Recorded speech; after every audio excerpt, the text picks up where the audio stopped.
The number of babies born addicted to drugs is growing, and tonight ABC Action News is digging deeper into the impact it's having here in the Bay Area on families and our healthcare system.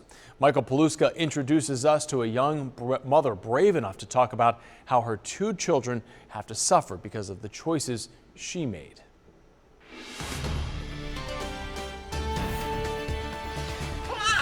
Madison is just 10 days old. She looks and sounds like a normal infant. Sadly, she's not. Madison requires 24-hour care at the Johns Hopkins All Children's Hospital Neonatal ICU. She's undergoing treatment for severe withdrawals. What does that guilt feel like as a mother when you see her having a seizure or unable to keep her weight up? It's heart-wrenching. Madison's mom, who asked us to identify her only as Nicole, was addicted to opiates after a car crash. I haven't used any painkillers in about 16 months.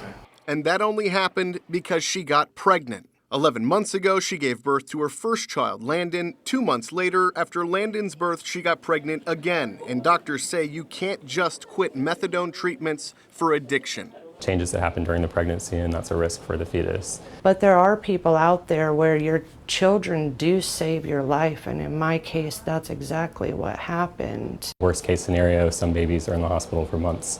Dr. Aaron Germain says Johns Hopkins All Children's in St. Pete treats an average of 120 high-risk babies each year. Most babies they treat are addicted to methadone after their drug addict parents switch over from other drugs like heroin, Oxycontin, Dilaudid, and other powerful drugs to try to lessen the damage to their unborn child. It's very difficult watching a baby go through this process. Stats from the Florida Department of Health from 2011 to 2013 show a statewide 4,365 infants were born addicts. A third of that number were in the Tampa Bay area alone, Hillsborough taking the top spot with 324. So baby Madison is 10 days old. She was born at 6 pounds, but now she's 5'6", so she's lost 10 ounces. One of the struggles with children born this way is that they have trouble keeping food down, but luckily she's been doing pretty good.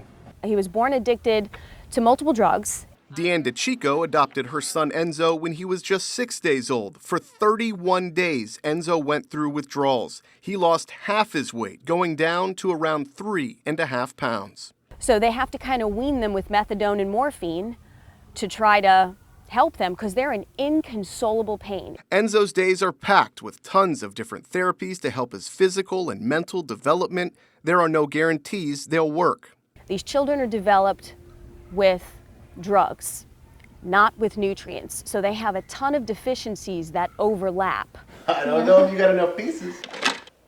On the outside, Enzo, just like Madison, seems healthy. Like most toddlers, he loves trains. Oh, yeah.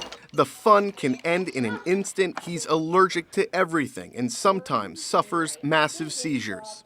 We were constantly running into, oh my God, he's going to die. DeChico says Enzo wouldn't have survived in a foster home, and if any good comes out of the tragedy sweeping our state and country, it's that more people will adopt these fragile lives that more often than not have parents that simply can't beat their addictions. If you really want to be a parent, you truthfully want to be a parent, then be a parent to a child of need if you have that opportunity, because they have a lot of love to give and they have a beautiful soul. And it's a shame that nobody wants them. In Tampa, Michael Paluska, ABC Action News.